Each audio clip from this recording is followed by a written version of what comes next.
Jamaica's government considers convening drought committee amid dry spell. And in sport, Barbados claimed the title of regional under-17 champions. I'm Ricardo Roberts and this is Caribbean in 10 for Wednesday, July 18. I'll be back with the details in just a moment.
Jamaica's government is considering convening the National Drought Committee to devise strategies to deal with the current dry spell being experienced in some parts of the island.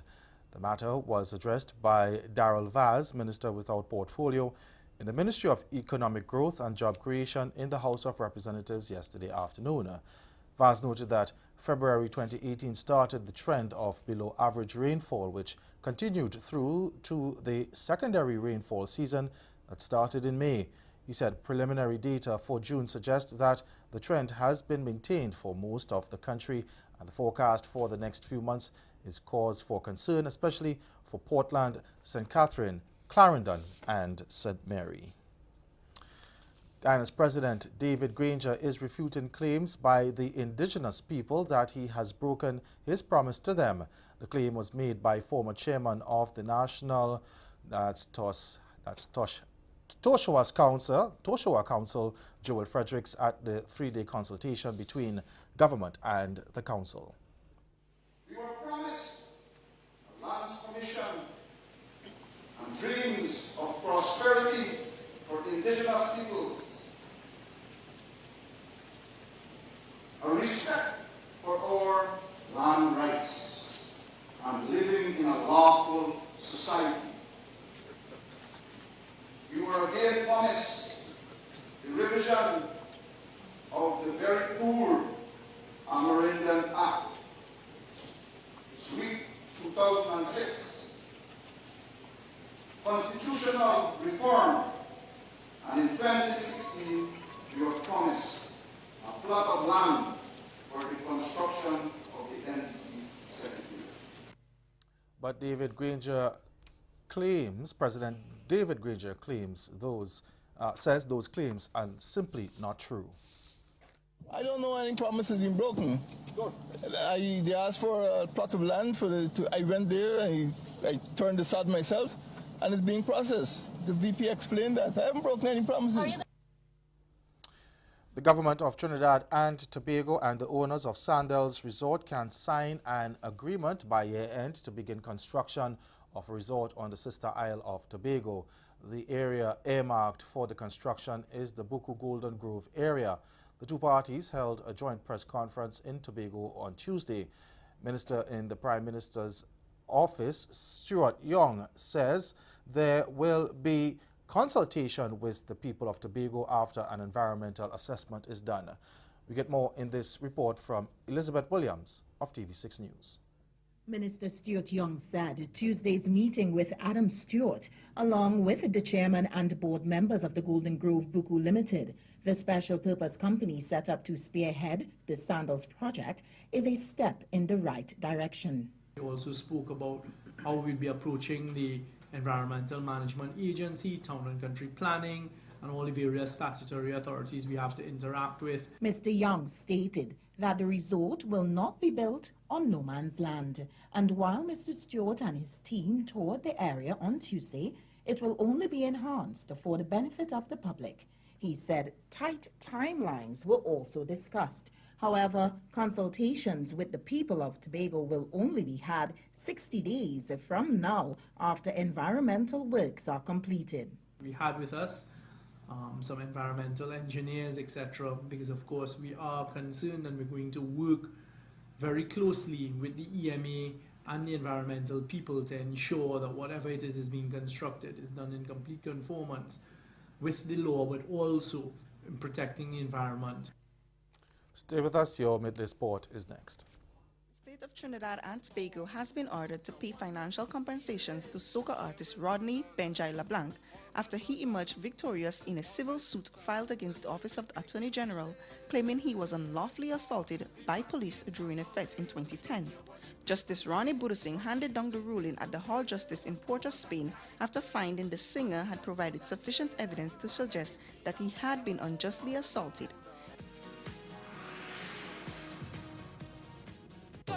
Her passion for what she believes is unmatched. So I wanted to get to the point where you can shake me off that perfect piece. She's a book-off radio host, philanthropist, and motivational speaker. And I said, I'm going to write you a check for $10,000, which I'm not. Spirit, soul, and body. To get them some help through the transition. I'm Karita D, and you're listening to Girlfriend Get a Life.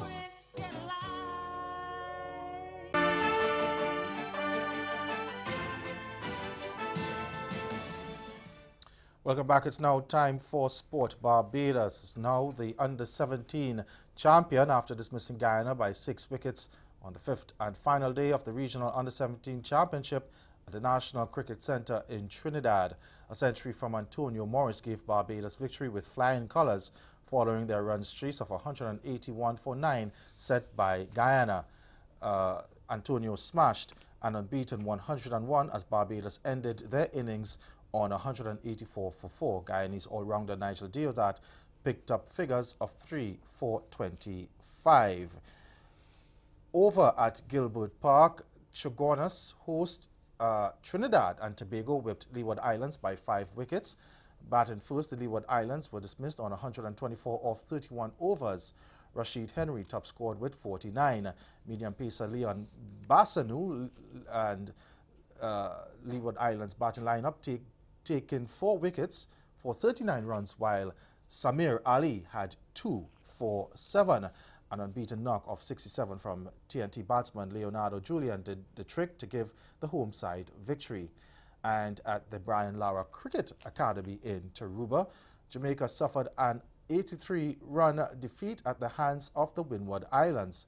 The Jamaicans were dismissed on 109 in their runs chase of 192 for 7 set by the Windward Islands. The total was propelled by a half century by Lee Solomon, while Keegan Arnold chipped in with 30. Dominic and Akeem August returned in the crease and in the reply and picked up 2 wickets each to help send Jamaica packing in the 47th over.